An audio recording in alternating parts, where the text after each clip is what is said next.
Sure.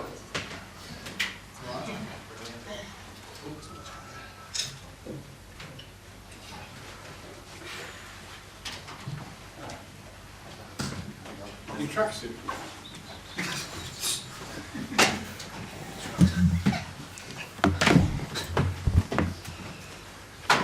If we could just keep these phones away. Can you keep these phones a little bit away from the mic? We had a bit of interference last time. It brings over the interference. Yeah. Sorry, guys. Hi everyone, hope everyone's well. We'll kick off with the live section and go into 10:30 tonight. All ready at the back? All good. We'll kick off with James from Sky. Good afternoon, Mikel. How are Hello, you? I'm good, thank you. Huge breaking news this morning with Erling Haaland committing to a new 9.5-year contract at Manchester City. Good news for them, not so good news for the rest of the Premier League. Well, that's their news. If they are willing to commit with a player for that long, it's because they are really happy, so good news for them. From a fitness point of view, for you this weekend, Ricardo Calafiori, is he close to being in contention to feature tomorrow? Yes, I had a few decisions to make this afternoon with the medical staff to understand whether they are in the best condition to this game or the next one, so we'll decide that. You're dealing with a number of long-term issues. Are all those players on track when it comes to their rehabilitation? Anybody close to making a return? No, so far, no. It was such a significant win for you on Wednesday against Tottenham. What impact are you hoping, and what impact have you seen already on the squad and the club itself? Yeah, I love the attitude that the team played with. We had some big performances. It was obviously a beautiful night for us to celebrate in front of our people. Moving to the next one because a big one again against Villa. And in terms of Aston Villa, defeat at home to them last season proved really costly in terms of your title hopes. That's the last league match you actually lost at home against Aston Villa back in April. Do you feel like you need to be almost perfect between now and the end of the season to win the title this year? We're going to try to be as good as we possibly can tomorrow night. That's the objective. They are a really good side. That's why they beat us last season, and we proved as well when we played them at Villa Park that they are a really difficult opponent. So we'll prepare in the best way to win. And you admitted on Wednesday that you're actively looking to try to sign a forward in this transfer window. Do you think that you can still challenge for the title this year without any reinforcements? At the moment, we don't have them. We are trying, as I said, actively to find the best possible solution, but we will have to wait and see what we can do. How challenging is it to find the right player? What profile are you looking for in the forward that you want to bring in? Obviously, it's not something that I'm going to discuss here. Obviously, we have lost two massive players for us in the front line, and we need some support there. And we understand that Martin Zubimendi could be joining the club in the summer. I won't ask you about that directly, but with contracts running out for the likes of Thomas Partey and Jorginho, is midfield an area you're looking to strengthen in? Oh, we have certain situations, contracts expiring, we can renew like we have done in the past those contracts. So again, we are actively always evolving the squad and understanding what the players want to do when they finish our contracts together, and we have to be prepared. Alice from the Premier League. Hi. You called your team sensational in the win over Spurs. I just wonder, how do you go about ensuring that your players retain that level of performance throughout this second half of the season, particularly when you're looking ahead to fixtures that, say, aren't quite as emotive as a North London derby? Well, when we play every 3 days, obviously that's the type of performance that we want, and the performance has been there. After it's about the results, and a few things didn't go our way in the first few minutes of the match, especially because the dominance that we showed going 1-0 down was tough, but mentally I think the team showed incredible resilience, patience, composure to overcome the situation and win the game. Sure, you said this week that your players want more, that they want to be tested and they want to be questioned. Could that suggest that they're actively thriving on the pressure of trying to chase Liverpool down right now?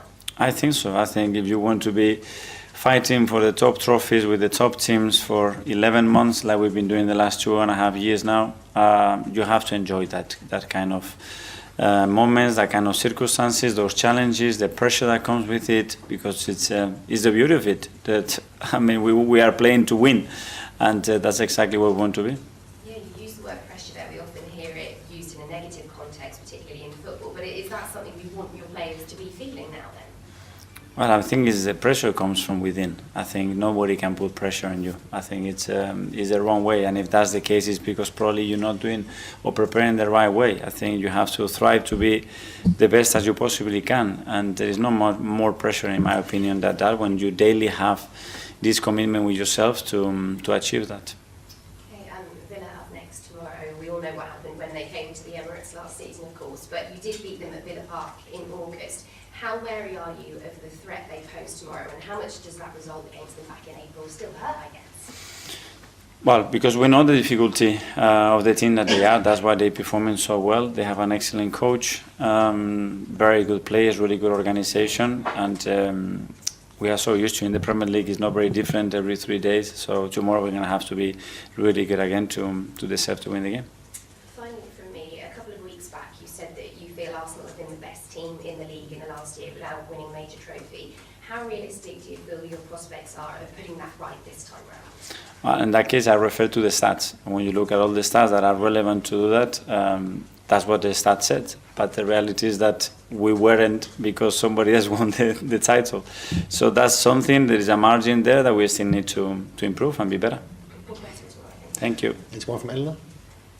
Renee Slegger's appointed this morning Yeah. on a permanent basis. She's had a fantastic run during her time in interim charge. I just wanted to get your reaction to her permanent appointment and ask how much you're looking forward to working on. Very happy, obviously, and she's done a phenomenal job since she joined the role, and very happy for her. Very happy for the club as well, because promoting someone that was already with us, I think, is a very strong signal and a very good decision, I must say. So very happy for her.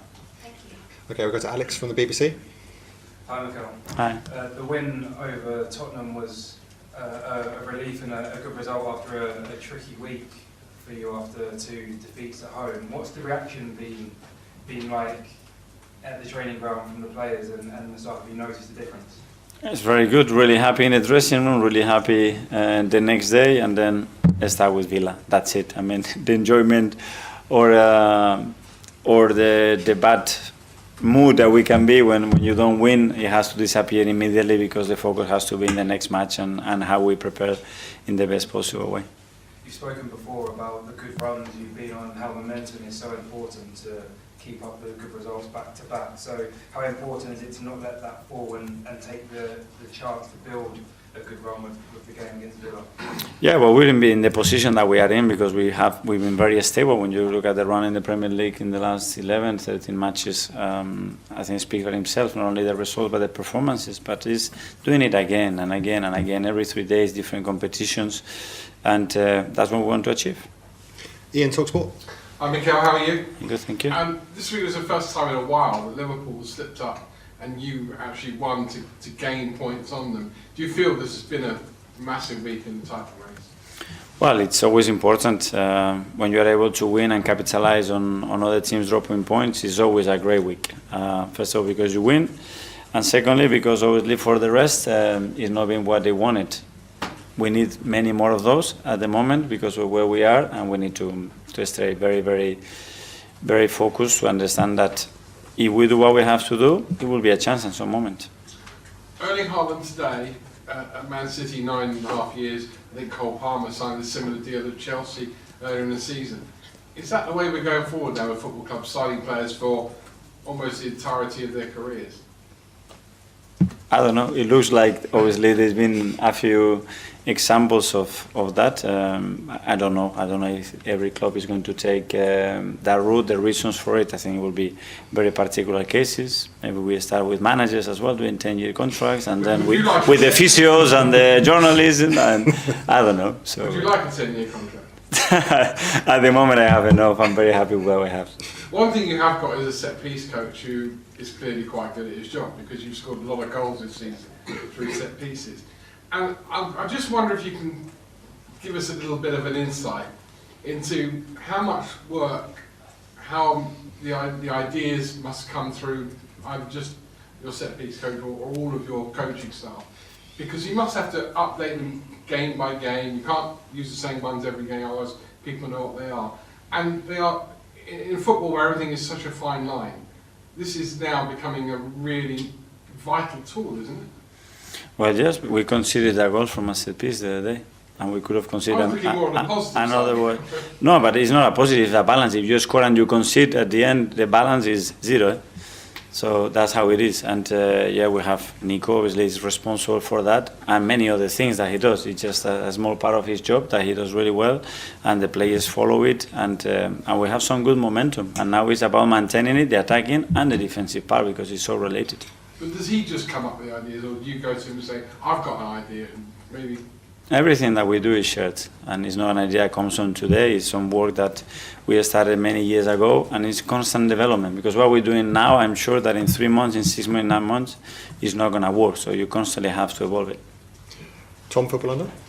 Hi. You've had the likes of Ben White and Mikel Arteta out for significant periods. What type of challenges do you set players when they're not on the field, and what they have to do kind of profit to improve themselves?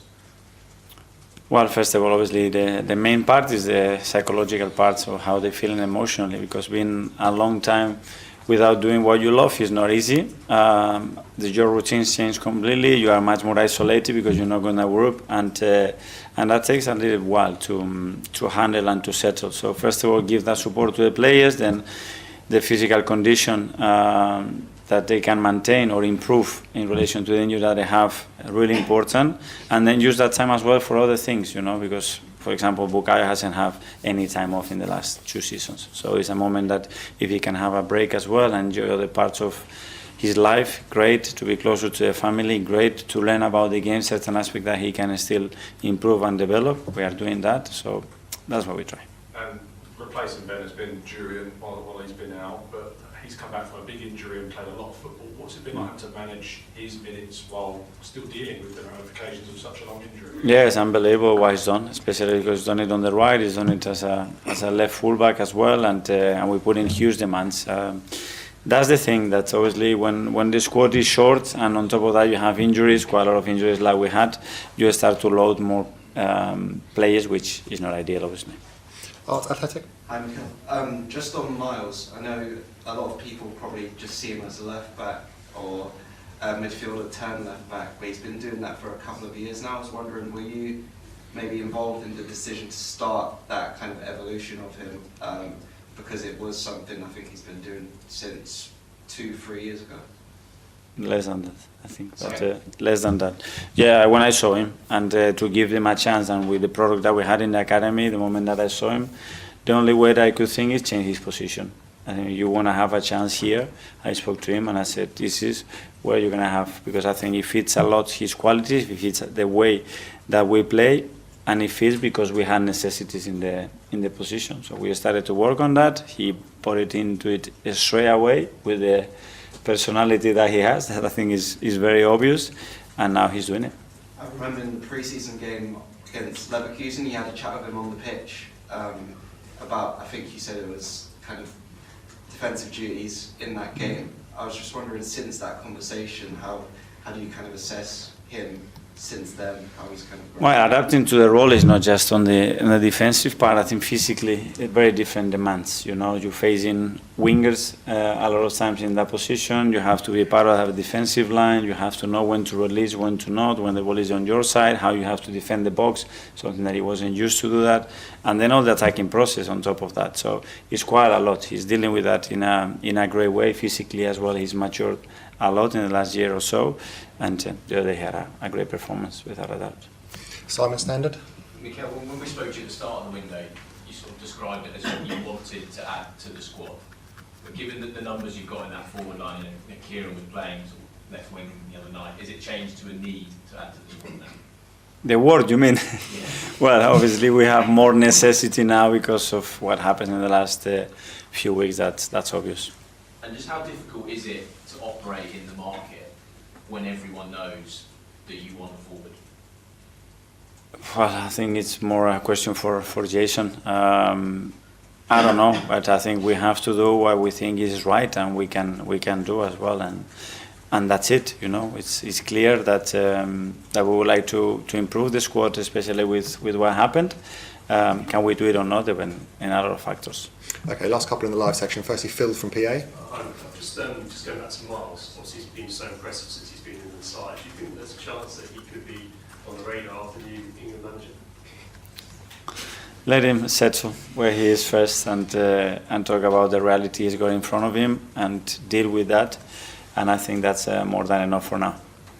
And just in terms of the title race, obviously everyone's talking about you and Liverpool. Do you think that it's just a two-horse race now, just between you guys? I don't think so. I think when you look at every game in the Premier League and the margins and how teams are winning football matches, it can go either way. So in 2 or 3 weeks you can be talking about something very different. We're still in January and it's going to be a long, long run. Over to Latham Star. Just quick on the atmosphere, Mikel. The atmosphere against Spurs was excellent. Brilliant. How important are the fans? I loved it.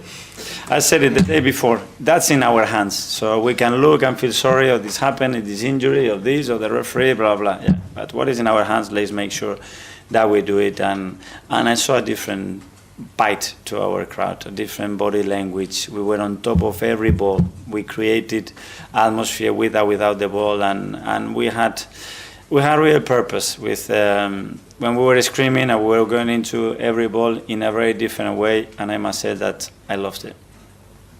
Thanks guys, that finishes the live section.